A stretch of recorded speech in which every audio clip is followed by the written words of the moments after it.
Naima Mensah's hands trembled as she stared at the photograph that would shatter everything she thought she knew about herself. The faded image showed a Korean man in his 20s holding an infant with mismatched eyes, one brown, one hazel just like hers. The handwritten note on the back read, 1968, Accra. The baby who knew my future. But that was impossible. She was only 26 years old. This photograph was taken 17 years before she was even born. The leather album slipped from her fingers, landing with a soft thud on the polished wooden floor of her fiancé's grandfather's study. Behind her, footsteps echoed in the hallway. Someone was coming.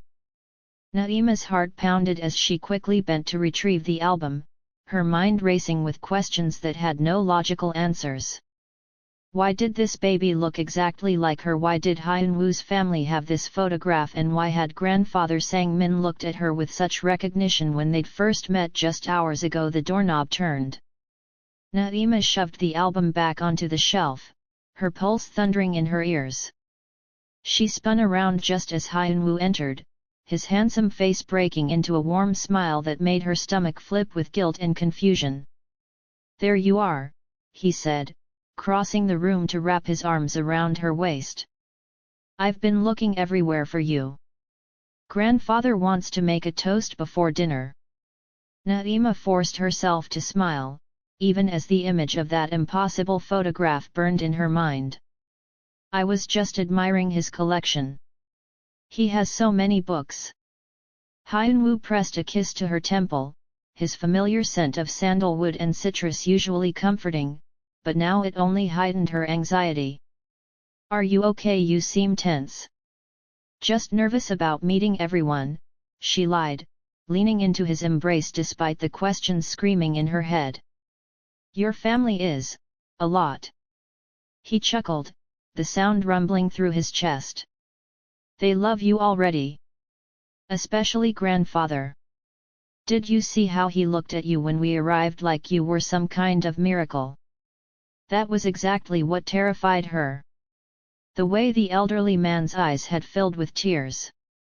The way his hand had shaken when he'd reached out to touch her face.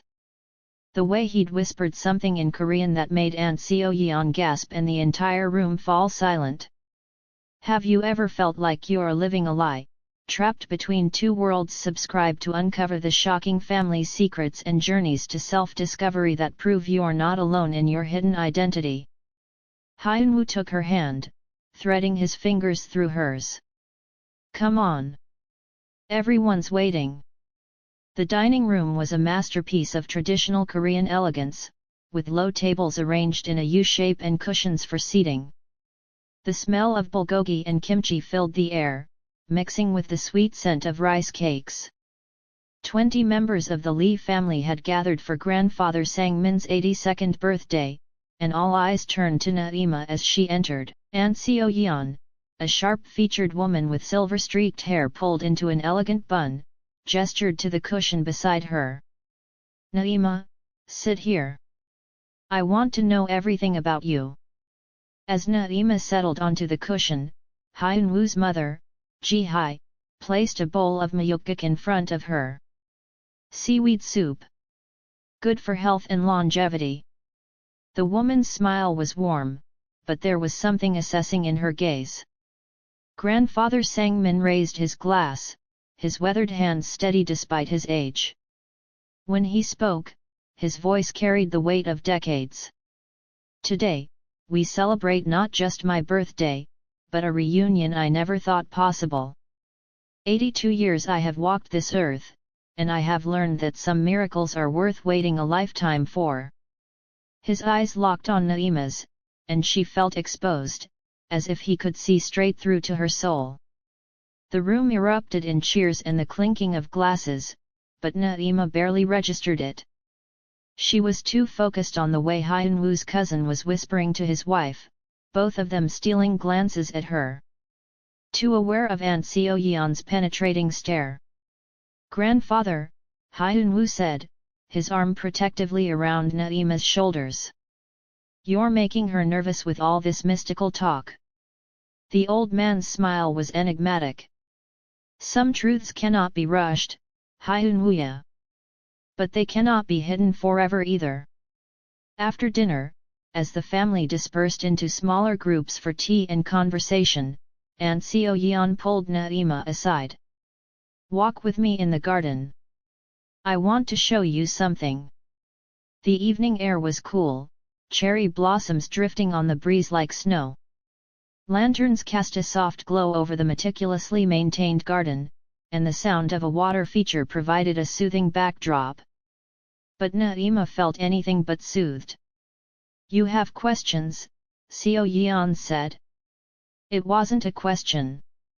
I saw you come out of grandfather's study. You found the photograph." Naima's breath caught. "I don't understand what I saw." "That baby had your eyes. Your exact eyes." Seo Yeon stopped beside a stone bench, pulling out her phone. "It's not the only one." She swiped through a series of images, each one more impossible than the last. A 1920s photograph from a Korean missionary family in Lagos, Nigeria. A yellowed newspaper clipping from 1943 showing Korean refugees in Accra. A Polaroid from 1985 in Seoul. And in each one, somewhere in the background or held in someone's arms, was a child with distinctive heterochromia, one brown eye, one hazel. "This is insane," Naima whispered. "This is impossible." "Is it?" Seo Yeon's voice was gentle but insistent. "Tell me, Naima. What do you remember about your childhood before age 5? The question hit like a physical blow. Because the truth was, Naima remembered nothing. Her earliest memory was waking up in a hospital in Accra at what her adoptive mother claimed was age 5, with no recollection of anything before. Ama Mensa had told her it was trauma, that she'd been found wandering alone and had blocked out the memories. But what if it was something else entirely? "I need to call my mother," Naima said, her voice shaking. "Perhaps you should speak with grandfather first. He's been waiting to tell you the truth for a very long time." Before Naima could respond, Hyunwoo appeared on the garden path, his expression concerned. "Everything okay? You two look serious." Seo Yeon smiled and touched Naima's shoulder. "Just getting to know your lovely fiancé. I'll leave you two alone." As his aunt departed, Hyunwoo pulled Naima into his arms. "Talk to me. What's going on? You've been off since we got here." Naima looked up at the man she loved, the man she'd agreed to marry just 3 months ago. His dark eyes were warm with concern, his strong arms a safe harbor. But how could she explain what she'd seen? How could she voice the terrifying suspicion taking root in her mind? "Do you believe in past lives?" she asked instead. He blinked, surprised. "That's random. I don't know." "Why?" "Your grandfather, the way he looked at me. It was like he knew me. Really knew me." Hyunwoo's expression softened. He cupped her face in his hands, his thumbs gently stroking her cheeks. "Maybe he sees how happy you make me. Maybe he sees that you're the best thing that ever happened to his grandson." He kissed her then, slow and deep, pouring all his love into the gesture. Naima melted into him, desperate for this moment of normalcy, of uncomplicated affection. His hands slid into her curly hair, and she pressed closer, needing to feel grounded in something real. When they finally broke apart, both breathless, Hyunwoo rested his forehead against hers. "I love you, Naima Mensa. Whatever's bothering you, we'll figure it out together. I promise." The sincerity in his voice made her heart ache. "I love you too," she whispered. "So much it scares me sometimes." "Good scared or bad scared?" "Good scared. The kind that makes you realize your whole life could change with one person." He grinned, that boyish smile that had first made her fall for him when they'd met at a food festival in Toronto 2 years ago. Speaking of changes, did I mention my mother already has ideas about our wedding? She wants a traditional ceremony in addition to whatever we plan in Canada. If you're enjoying this story of hidden truths and impossible discoveries, make sure to subscribe, hit that like button, and drop a comment below about what you think is really going on with Naima's past. Naima laughed despite her anxiety. Of course she does. What else? She's also hinting about grandchildren. Heavily. We're not even married yet. Try telling her that. He kissed her again, softer this time. But seriously, no pressure. We have all the time in the world. Did they? Naima wasn't so sure anymore. The photograph she'd seen suggested something impossible, something that defied time itself, and if her suspicions were right, time might be the one thing she didn't have control over. That night, Naima lay awake in the guest room, staring at the ceiling. Hyunwoo was in another room. His mother had insisted on propriety under their roof and Naima had never felt more alone. Around 2 a.m., unable to bear it any longer, she crept downstairs to grandfather Sang-min's study. The album was exactly where she'd found it before. With shaking hands, she opened it fully this time, examining every photograph, every note. The entries spanned decades, all documenting appearances of the same child. Her mind reeled as she read the careful notations in Korean and English. 1968, Accra, the child warned me not to board the plane. I listened. The plane crashed. No survivors. 1985, Seoul, she appeared at the market, told my sister about the fire before it happened. Saved 6 lives. 2010, Busan, saw her at the temple. She smiled at me like we were old friends, then vanished. I knew you would come back tonight. Naima spun around to find grandfather Sang-min in the doorway, leaning on his cane. He looked older in his nightclothes, more fragile, but his eyes were sharp and knowing. I'm sorry, I shouldn't have.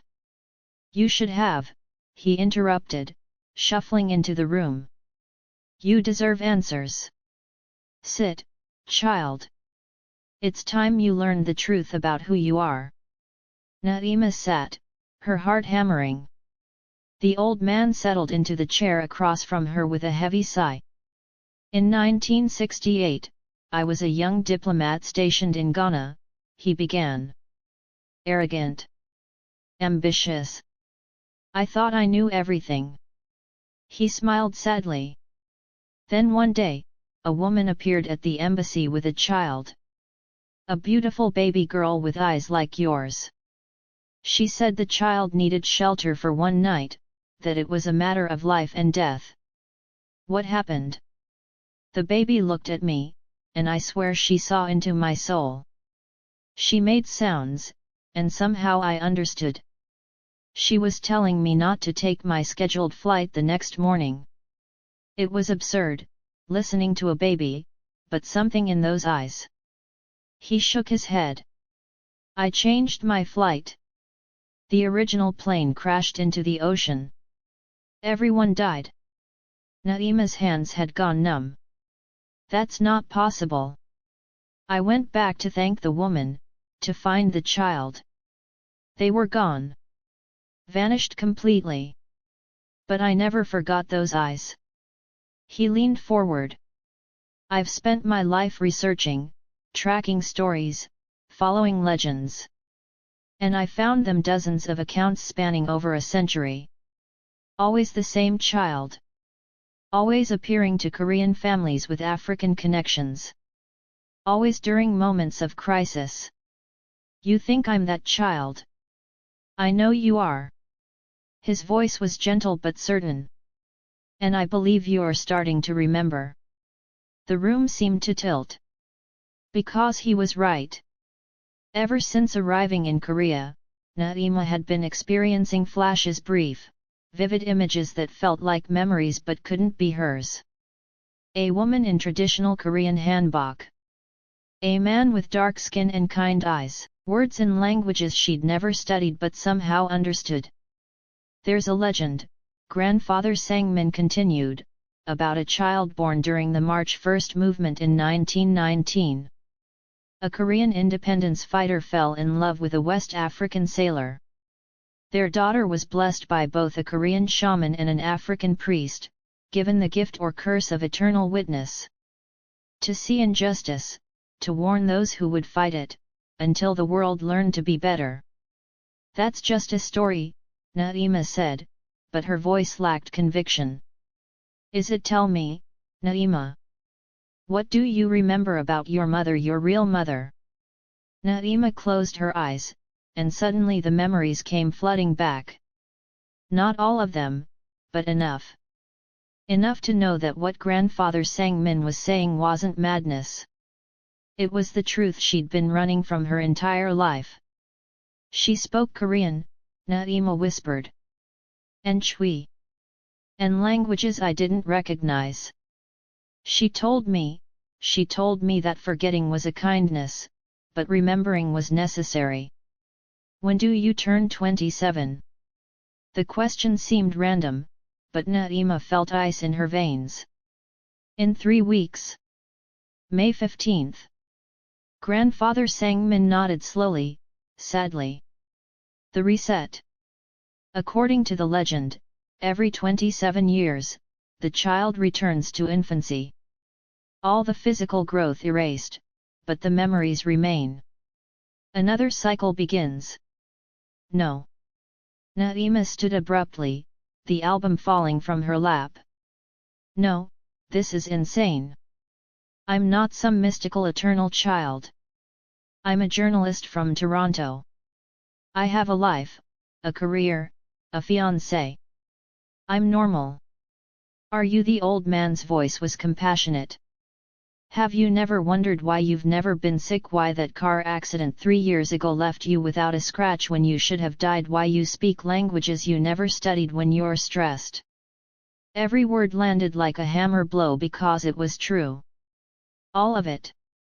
The inexplicable things she'd always rationalized away, the strange abilities she'd learned to hide. Does Hyunwoo know? She asked, her voice breaking. The silence that followed was answer enough. He knows something, Grandfather Sangmin admitted. Not everything. The family decided, we thought if he met you naturally, if he fell in love with you without knowing, then perhaps. He trailed off, looking ashamed. Perhaps true love would break the curse like some fairy tale. Naima's laugh was bitter. You manipulated him. You manipulated us both. We wanted to help you. The family has protected you through multiple cycles. I don't want your protection. I want the truth. Naima was shaking now, anger and fear warring inside her. What happens in 3 weeks? What happens when I turn 27? We don't know for certain. In past cycles, you've disappeared before the reset, going somewhere safe to transition. But this time, we hoped that if you were surrounded by love, by family, perhaps it would be different. Naima backed toward the door. I need to talk to my mother, my real mother. Ama. Naima, wait. But she was already running, flying up the stairs to her room. She grabbed her phone with shaking hands and dialed her adoptive mother's number. It rang 5 times before Ama Mensa's sleepy voice answered. Naima, it's the middle of the night there, isn't it? What's wrong? Mom, I need you to tell me the truth. All of it. About how you found me. About what I am. The long silence on the other end spoke volumes. When Ama finally spoke, her voice was thick with tears. I was hoping you'd never have to know. I wanted to give you a normal life, even if just for a little while. So it's true everything Grandfather Sangmin said. Not everything. The legend has been embellished over time. But yes, baby. You're special. You've always been special. Ama took a shaky breath. I found you in 1998, wandering the streets of Accra. You were physically about 3 years old, but you spoke like an adult. You knew things no child should know. You were terrified, crying that you couldn't remember what came before. What did you do? I took you to every doctor, every specialist. Your cells were unusual. They didn't age the way normal human cells do. I was a biology professor, I knew I was seeing something unprecedented. So I hid you. I falsified records, gave you a normal life, and prayed that maybe this time would be different. Naima slid down the wall, tears streaming down her face. What happens in 3 weeks, Mom? What happens when I turn 27? I don't know, baby. I've never known anyone else like you. But I've noticed, you've been having more memories lately, haven't you? Dreams of other lives? Yes. Then whatever is coming, it's already started. And Naima Ama's voice cracked. I'm so sorry I couldn't protect you from this. I'm so sorry I couldn't give you the normal life you deserved. It's not your fault, Mom. You gave me everything. Naima wiped her eyes. I have to go. I need to figure out what to do. Does your young man know? Not yet. But I have to tell him. I can't let him marry me without knowing what I am.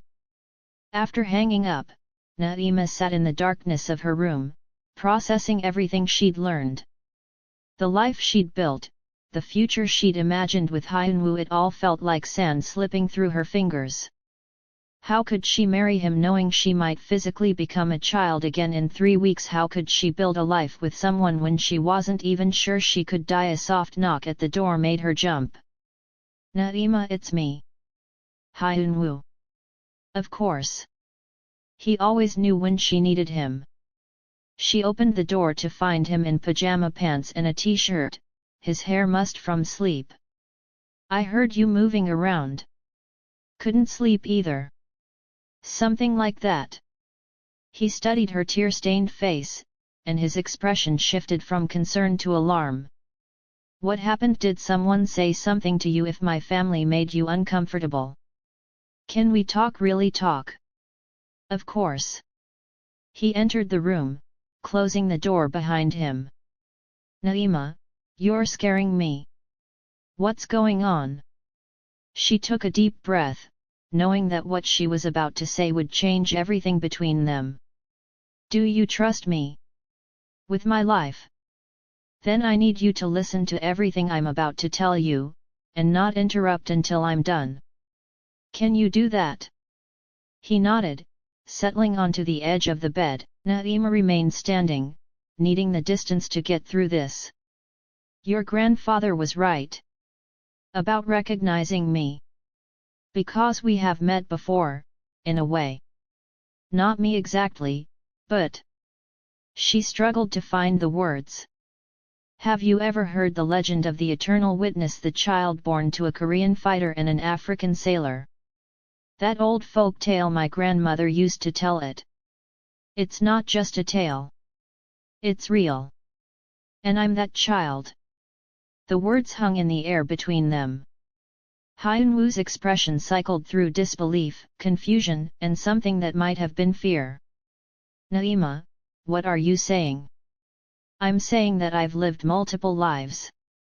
That every 27 years, I physically reset to early childhood but keep all my memories. That the baby in your grandfather's photograph from 1968 is actually me. She laughed, the sound edged with hysteria. I'm saying that I'm either over 100 years old or I'm completely insane. You're not insane. The quiet certainty in his voice made her look up. Hyunwoo was staring at her, and there was something in his expression she couldn't quite read. You believe me? She asked incredulously. I've known there was something different about you since the day we met. The way you could speak Korean without lessons. The way you knew things about my culture you shouldn't have known. The way you never got sick, never seemed to age even though we've been together 2 years. He stood, crossing to her.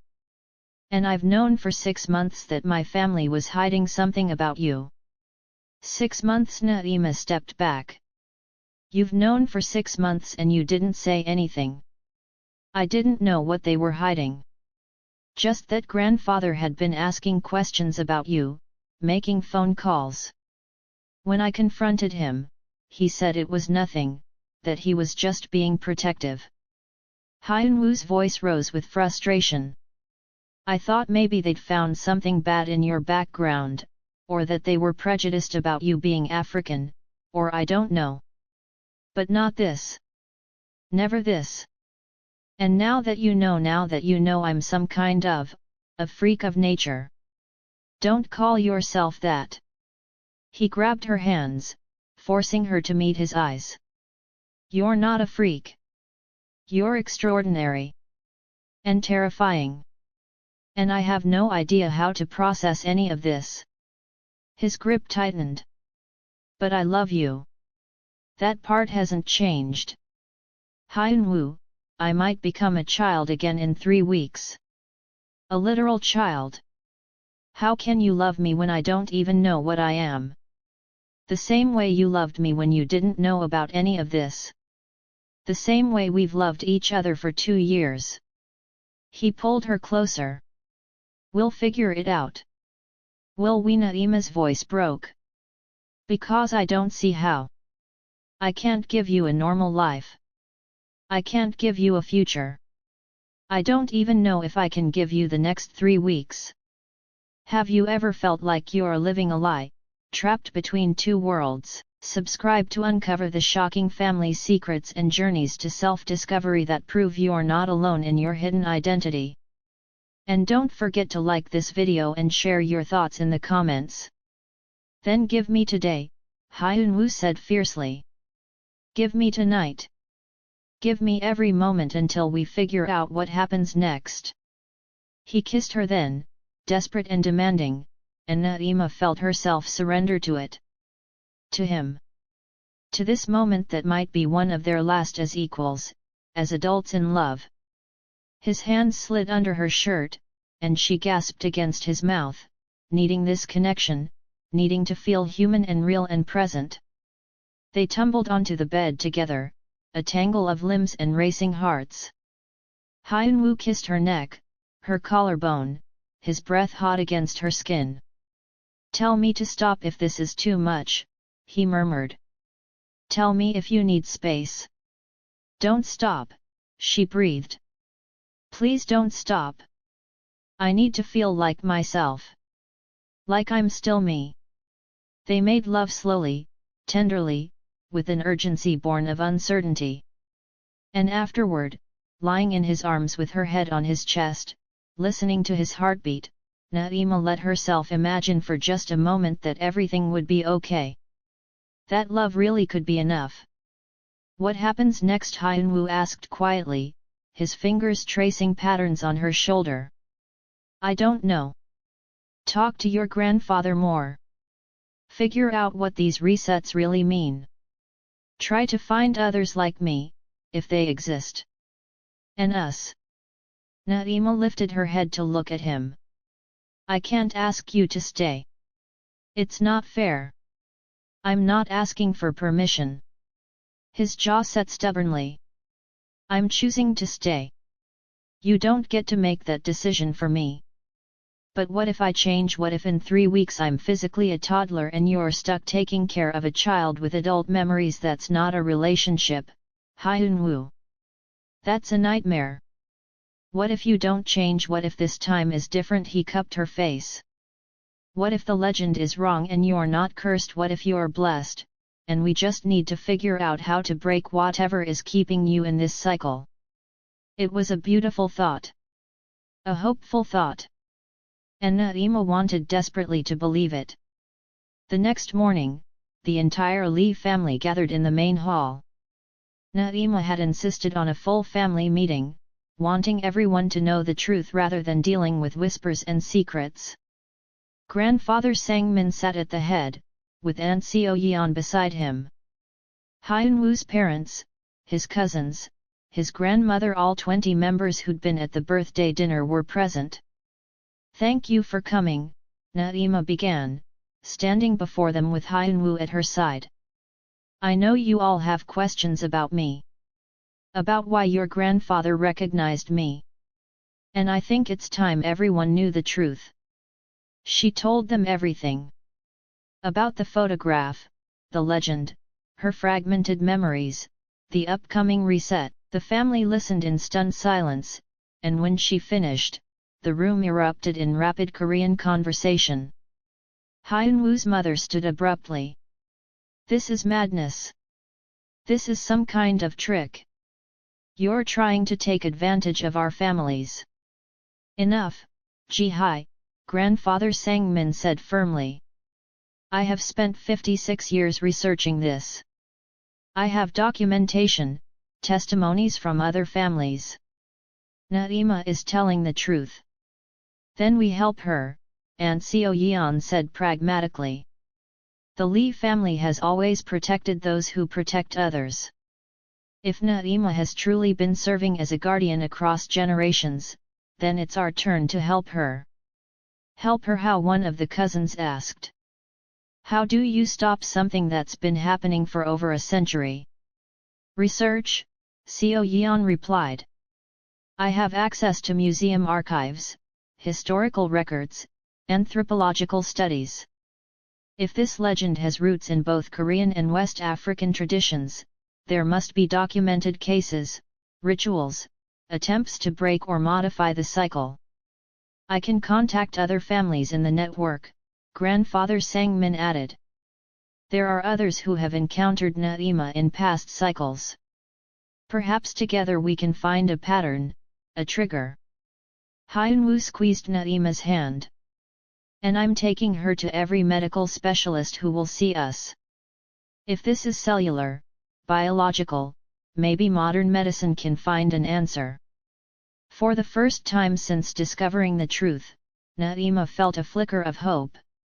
She wasn't alone in this. She had people willing to fight for her, to help her find answers. The next 2 weeks were a blur of activity. Seo Yeon uncovered references to similar legends in African diaspora communities, children who seemed to exist outside normal time, appearing during pivotal moments in history. Medical tests showed Naima's cells had unusual properties, but nothing that explained the reset mechanism. And Grandfather Sangmin connected them with 3 other families who'd encountered Naima in previous cycles. One elderly woman in Lagos remembered Naima appearing during the Nigerian Civil War. A family in Seoul recalled her warning them before a devastating flood in 1990.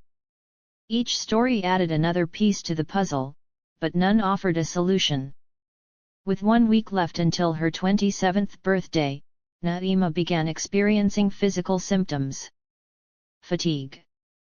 Moments of disorientation where she'd speak in languages she didn't consciously know. Flashes of memories from lives she'd lived stretching back over a century. She remembered the Korean independence fighter who'd been her father in her first life. The West African sailor who'd been her mother.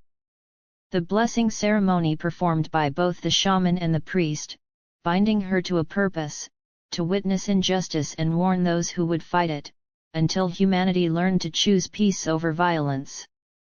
But she also remembered something else. Something the legends had gotten wrong. "It's not a curse," she told Hyunwoo and his family during a late-night strategy session. "It's a mission. And it doesn't have to be forever." "What do you mean?" Seo Yeon leaned forward. "The blessing wasn't meant to be eternal. It was meant to last until..." Naima struggled to articulate the memory. "Until I'd witnessed enough change. Until I'd fulfilled my purpose. But I keep resetting because I keep trying to do it alone." "So what do you need?" Hyunwoo asked. community, connection. Others who share the burden of witnessing and warning. She looked around at the family who'd embraced her, fought for her. I think that's what's been missing. Every cycle, I've been found by families who protected me, but I've always moved on alone. I've never stayed. Never built lasting connections. Grandfather Sangmin's eyes widened. Because you're afraid. Afraid of losing people when you reset. Yes. But maybe that's exactly what's keeping me trapped. Maybe the blessing can't be fulfilled through isolation. Maybe I need to stay. To build a legacy that continues even if I reset. To create something lasting. It was just a theory, untested and possibly wrong. But it felt right in a way nothing else had. 3 days before her birthday, Naima made a decision. She gathered the Lee family again, along with her adoptive mother Ama, who'd flown in from Canada. I want to document everything, Naima announced. Every memory, every life I've lived, every warning I've given. I want it written down, preserved. And I want to create a foundation, something that continues the work even if I'm not here to do it myself. A foundation for what Jihai asked, her skepticism finally giving way to cautious acceptance.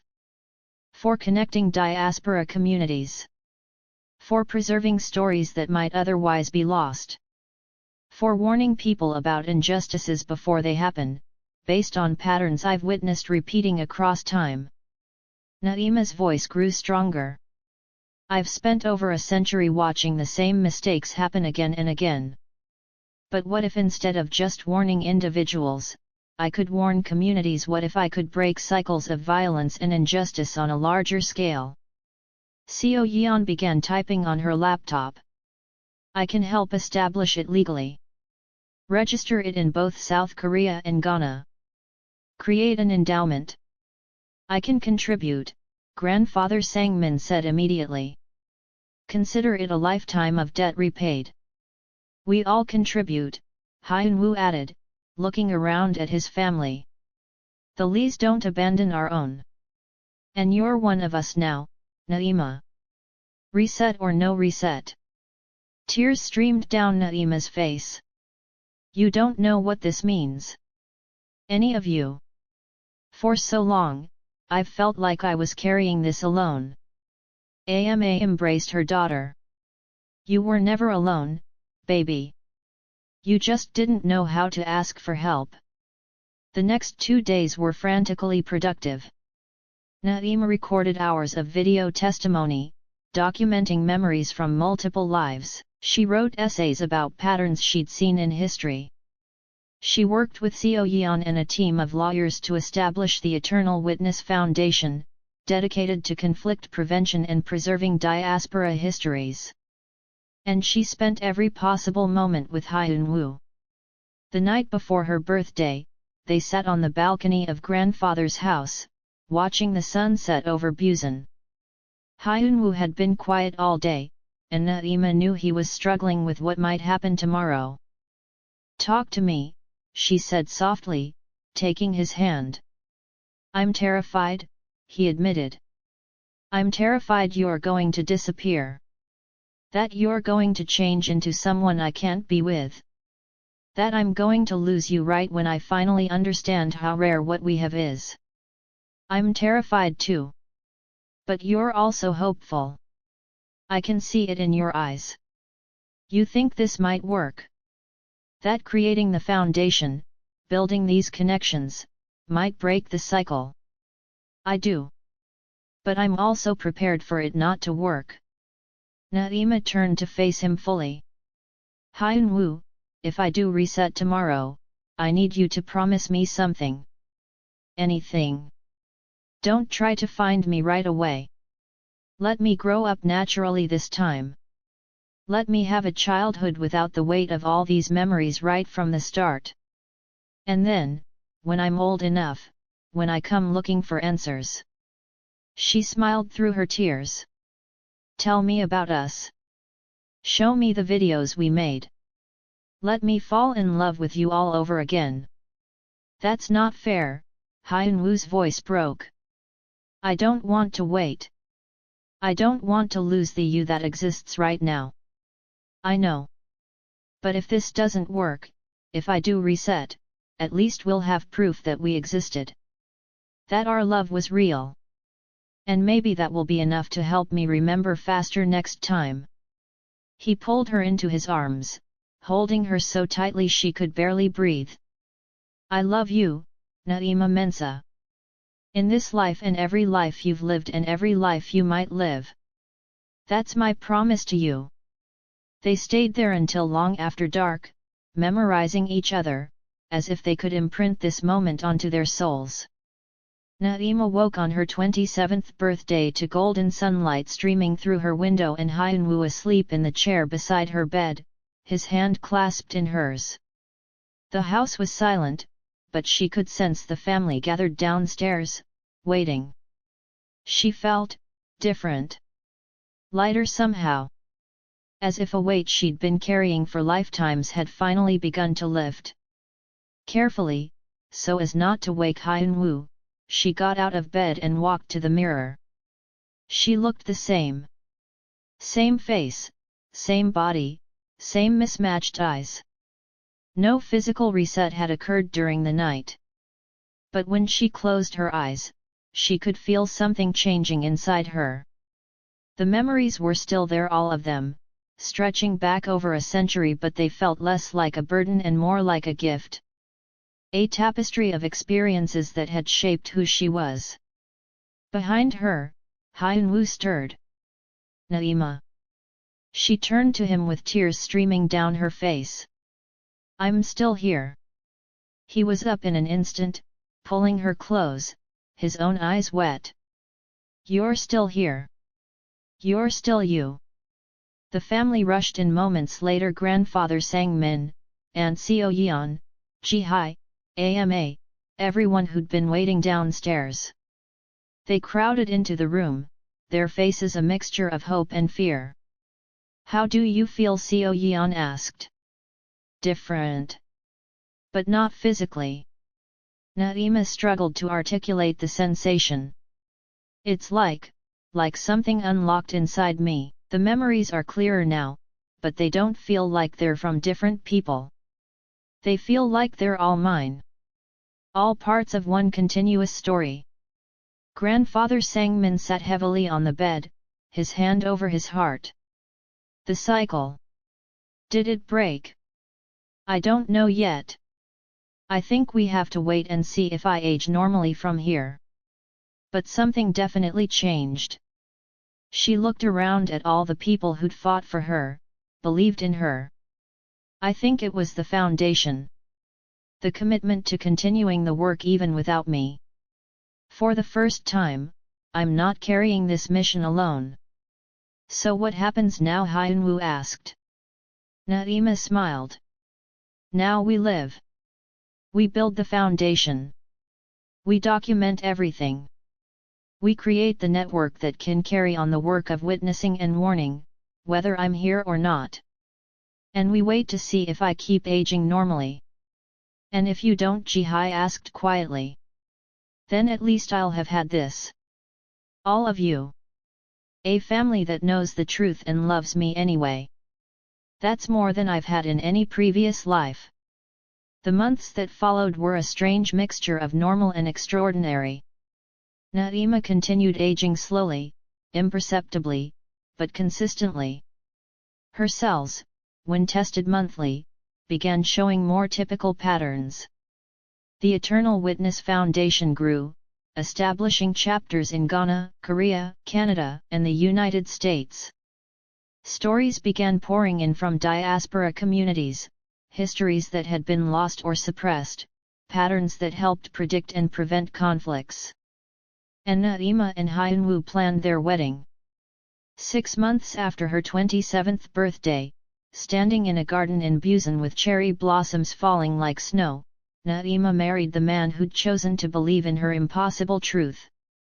The ceremony blended Korean and Ghanaian traditions, officiated by both a Korean elder and an African priest, symbolizing the dual heritage that had shaped her existence. But even as she celebrated this new beginning, Naima felt the pull of something unfinished. Because there was one mystery the family hadn't solved: who were her original parents, the Korean independence fighter and the West African sailor whose love had created her? Were they just part of the legend, or had they been real people? 3 days after the wedding, Aunt Seo Yeon called an emergency family meeting. She'd been digging through archives in both Korea and West Africa, following leads from the oldest stories about the eternal child. "I found something," she announced, pulling up documents on her laptop. Letters between a Korean woman named Kim Sun-jae and a man named Kwai Mo-se, dated 1918 to 1919. They describe a love affair, a secret pregnancy, and... She paused dramatically. A daughter born during the March 1st movement. A daughter they gave to both a shaman and a priest to protect from the violence of that time. Naima's heart raced. "My parents, you found my parents. More than that, I found what happened to them after they gave you up." Seo Yeon clicked to another document. They spent their entire lives fighting for peace. Kim Sun-jae became a diplomat working on Korean independence through nonviolence, and Kwai Mo-se became an advocate for Pan-African unity. They never married anyone else. They never had other children. They spent 50 years working together, building exactly the kind of world they'd hoped their daughter would live in. Did they ever find out what happened to me? I don't know. But I found one more thing. Seo Yeon pulled out a photograph. This was taken in 1969, 1 year after you saved grandfather's life in Ghana. It's from a peace conference in Accra. The photograph showed 2 elderly people, one Korean and one African, standing together with an album open between them. And in the album was a photograph of a baby with mismatched eyes. "They knew," Naima whispered. "They knew I'd survived. That I was still out there, still fulfilling the mission they'd given me. There's more." Seo Yeon's voice was gentle. "I found their graves. They're buried together in a cemetery in Seoul. And on the headstone, there's an inscription: Our daughter lives forever. Our love lives through her." The tears came then, a lifetime of tears for parents she'd never really known but who'd shaped everything she was. Hyunwoo held her as she cried, the family gathering close in support. "I want to visit them," Naima said finally. "I want to see their graves. Tell them that their daughter did fulfill the mission. That she found love, found family, found purpose. That their sacrifice wasn't in vain." The visit to the cemetery was small and private, just Naima, Hyunwoo, Ama, and grandfather Sang Min. As Naima knelt before the shared headstone of Kim Sun-jae and Kwai Mo-se, she felt the final piece of her fractured identity click into place. "Thank you," she whispered to the parents she'd never known. "Thank you for the gift you gave me. For the mission that became my purpose. For the love that transcended death and time and impossibility. I promise to honor it. To continue the work. To witness and warn and help build the world you dreamed of." As she stood, Hyunwoo took her hand. "Ready to go home?" Naima smiled. "I'm already home. But yes, let's go back to our family." 1 year after her 27th birthday, Naima stood before a gathering of the Eternal Witness Foundation, giving the keynote speech at their first international conference. Representatives from diaspora communities across the globe had come together to share stories, strategies, and hope. "I used to think my existence was a curse," she told the audience. "An endless cycle of witnessing pain without being able to truly change anything. But I've learned that witnessing is itself an act of change. Remembering is an act of resistance. And building community across time and space, that's how we break the cycles that trap us all." The audience erupted in applause, and Naima felt the weight of a century lifting from her shoulders. She was still aging normally. Still Naima. Still herself. But now she was also part of something bigger. After the speech, she found Hyunwoo waiting backstage with a knowing smile. How does it feel to change the world? Like I'm finally doing what I was always meant to do. Not alone, but together with everyone who shares the vision. He kissed her forehead. Speaking of together, I have some news. Good news or bad news? Unexpected news. He took her hands, his eyes bright with barely contained excitement. You know how we decided to wait on kids until we figured out your whole situation? Yes. We might not have as much time as we thought. According to the doctor you saw last week. He paused, savoring the moment. You're pregnant. The world tilted. I'm what? Pregnant. 3 months. Which means it happened right after the wedding, and apparently your aging isn't the only thing that's normalized. Naima's hand flew to her stomach. But I thought I didn't think I could. Neither did anyone. But apparently, breaking the cycle means breaking all of it. You're fully human now, Naima. Mortal, aging, fertile, all of it. She laughed, the sound bright with wonder and terror. We're going to have a baby. We're going to have a baby, he confirmed, pulling her close. Our baby. Who will have a completely normal, non-mystical, wonderfully ordinary life. Or, Naima said thoughtfully, who will inherit a legacy of both of our cultures, both of our families, and the knowledge of what it means to witness and remember and fight for justice. Also that, Hyunwoo agreed. Definitely also that. As they stood together, Naima felt the last echo of her past lives settle into peace. She had found her purpose. She had broken the cycle. And now, finally, she could live. But even as she celebrated this new chapter, one question lingered. In documenting her memories for the foundation, Naima had discovered references to other children blessed or cursed with similar missions, scattered across the globe. Children who witnessed different kinds of injustice, different cycles of pain. There are more like me out there, she told Hyunwoo that night as they lay in bed, his hand resting on her still flat stomach. Others who might be trapped in their own cycles, thinking they're alone. And you want to find them. I want to help them. The way your family helped me. The way the foundation is helping communities. If I could find even one other person like me and help them break free. She trailed off. Hyunwoo was quiet for a long moment. This is going to be our life, isn't it? Always searching, always helping, always bearing witness. Is that okay? It's more than okay. It's extraordinary. Just like you. He kissed her gently. But maybe we take a year first, have this baby, get used to being parents, let the foundation stabilize, and then we start searching. Deal. But as Naima drifted off to sleep, she couldn't shake the feeling that somewhere out there, another eternal child was waiting to be found. Another person trapped in a cycle, alone and afraid. And she knew that sooner or later, she would have to answer that call. Because that was who she was now. Not cursed, not blessed, but chosen. Chosen to remember. Chosen to witness. Chosen to help others break free from the cycles that bound them. The journey wasn't over. It was only beginning. Have you ever felt like you're living a lie, trapped between two worlds? Subscribe to uncover the shocking family secrets and journeys to self-discovery that prove you're not alone in your hidden identity.